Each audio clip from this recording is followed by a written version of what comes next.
And Satan entered Judas, called Iscariot, one of the 12. And Judas went to the chief priests and the officers of the temple guard, and discussed with them how he might betray Jesus. They were delighted and agreed to give him money. He consented and watched for an opportunity to hand Jesus over to them, when no crowd was present. Then came the day of the unleavened bread, on which the Passover lamb had to be sacrificed. Then Jesus sent Peter and John, saying, "Go, and make preparations for us to eat the Passover." "Where do you want us to prepare for it?" they asked. He replied, "As you enter the city, a man carrying a jar of water will meet you. Follow him to the house that he enters, and say to the owner of the house, 'The teacher asks, where is the guest room where I may eat the Passover with my disciples?' He will show you a large upper room, all furnished. Make preparations there." And they left and found things just as Jesus had told them. So they prepared the Passover. Then the hour came. Jesus and his apostles reclined at the table, and he said to them, "I have eagerly desired to eat this Passover with you before I suffer. For I tell you, I will not eat it again until it finds fulfillment in the kingdom of God." After taking the cup, he gave thanks and said, "Take this and divide it among you, for I tell you, I will not drink again of the fruit of the vine until the kingdom of God comes."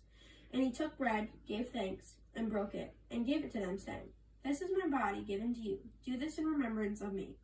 In the same way, after the supper, he took the cup, saying, "This cup is the new covenant in my blood, which is poured out for you. But the hand of him who is going to betray me is with mine on the table. The Son of Man will go as it has been decreed, but woe to that man who betrays him." They began to question among themselves which of them it might be who would do this. Also a dispute arose among them as to which of them was considered to be greatest. Jesus said to them, "The king of the Gentiles lord it over them, and those who exercise them call themselves benefactors. But you are not to be like that. Instead, the greatest among you should be like the youngest, and the one who rules like the one who serves. For who is the greater, the one at the table or the one who serves?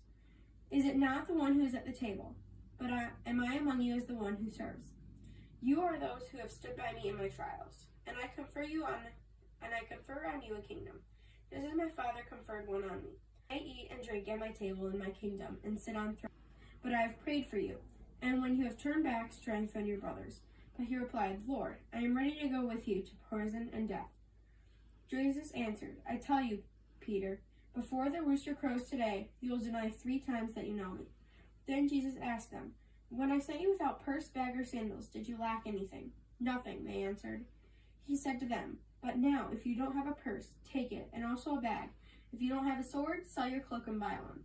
It is written, 'And he was numbered with the transgressors.' And I tell you that this must be fulfilled in me. Yes, what is written about me is reaching its fulfillment." The disciples said, "See, Lord, here are 2 swords." "That is enough," he replied. Jesus went out as usual to the Mount of Olives, and his disciples followed him. On reaching the place, he said to them, "Pray that you will not fall into temptation."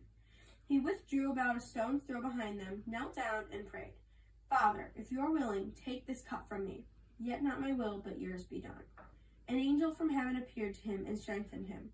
And it being in anguish, he prayed more easily, and his sweat was like drops of blood falling to the ground. When he rose from prayer and went back to the disciples, he found them asleep, exhausted from sorrow. "Why are you sleeping?" he asked them. "Get up and pray so that you will not fall into temptation." While he was speaking, a crowd came up, and the man who was called Judas, one of the 12, was leading them.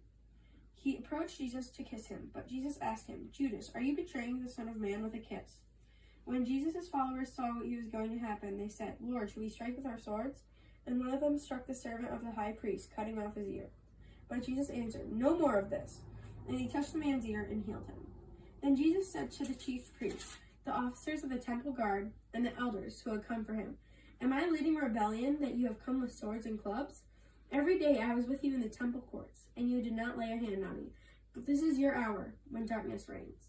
Then seizing him, they led him away and took him to the house of the high priest.